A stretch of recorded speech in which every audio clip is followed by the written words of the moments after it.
With our main styles created, we can now go ahead and create the styles for our navigation menu.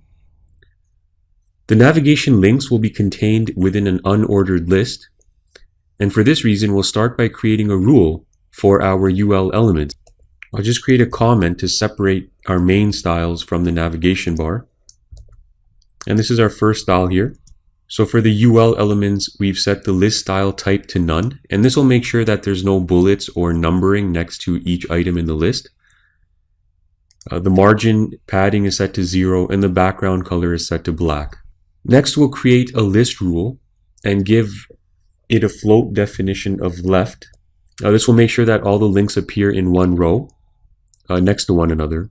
Also set a border right definition and set the values to 1 pixel solid and this hex code for the color.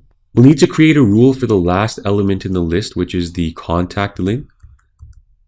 And what we want to do is we don't want a border at the end of this one. So set the last child attribute of the list property, give it a border right none definition. Now we'll create a definition for the link elements in the list.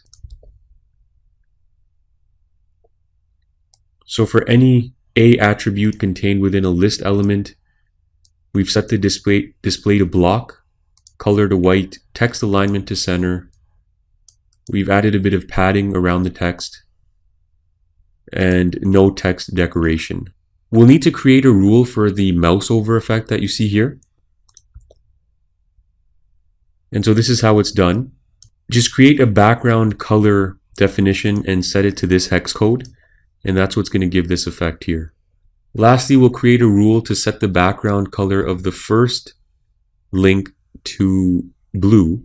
So this will be an active link, just indicates to the user what page they're on.